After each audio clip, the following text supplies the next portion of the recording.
Ձեզ հետ պատահել է, որ երազում ինչ-որ բան տեսնեք եւ որոշ ժամանակ անց այն իրականանա, մանրամասն, մինչեւ վերջին դետալը։ Ինչպես է մեր ուղեղը կանխատեսում ապագան։ Դա պատահականություն չէ, դա մեր ուղեղի ամենախոր գաղտնիքն է։ Մեր ուղեղը մշտապես աշխատում է որպես ռադիոկայան տարբեր ալիքներով։ Երբ մենք արթուն ենք, մեր մտքերը արագ են։ Դրանք կոչվում են բետա ալիքներ, բայց երբ մենք սկսում ենք քնել, մեր ուղեղը դանդաղում է։ Մենք մտնում ենք ինտուիցիայի փուլ։ Սա թեթա ալիքների փուլն է։ Հենց այս փուլն է հանդիսանում ստեղծագործ մտքի դարպասը, որտեղ մենք իսկապես սկսում ենք հանգստանալ։ Իսկ հետո գալիս է ամենախորը, խորը հանգստի ալիքների փուլը։ Այս դելտա ալիքների փուլը ապահովում են մարմնի լիարժեք բուժումը եւ վերականգնումը։ Հենց այս ամենախորը հանգստի ժամանակ է, որ ծնվում է մեծ հարցը։ Շատ հնագույն ուսմունքներ եւ ժամանակակից տեսություններ պնդում են, որ մեր անհատական գիտակցությունը միայն մի փոքր մասն է մի մեծ եզերքի ընդհանուր գիտակցության։ Նրանք ասում են, որ դելտա փուլում, երբ մեր ուղեղը անջատված է արտաքին աշխարհից, մեր էներգետիկ դաշտը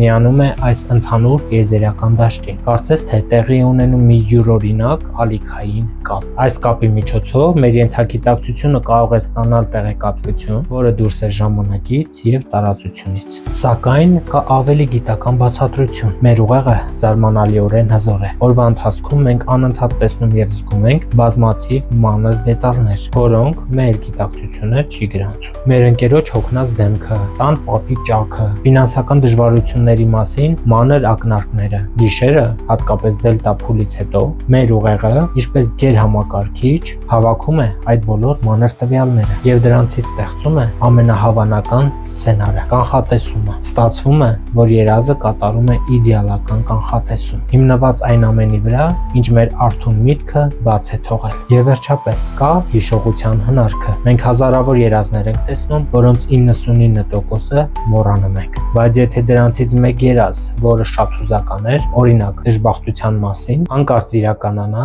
մեր ուղեղը այն կհիշի մեծ ուժով։ Մենք ընտրողաբար հիշում ենք միայն ճիշտ կանխատեսումները եւ մոռանում ենք մյուս բոլոր սխալները։ Այսպիսով, անկախ նրանից, թե դա տիեզերքի ընդհանուր գիտակցության անսովոր կապն է, թե մեր ուղեղի զարմանալի վերլուծական ուժը, մեր երազները միշտ ունեն խորը իմաստ։ Դրանք արժանի են, որ մենք դրանց ուշադրություն դարձնենք։ Իսկ դու ինչ ես մտածում այս թեմայի վերաբերյալ։ Գրիր քո կարծիքը տեսանյութի մեկնաբանություններում, ինչպես նաև լայքիր տեսանյութը, որպեսզի այն հնարավորինս մեծ տարածում ունենա, եւ բաժանորդագրվիր Արգամ բլոգի էջերին ավելին իմանալու համար։ Ձեզ հետ Արգամ Ռոբերտին էր։ Կհանդիպենք։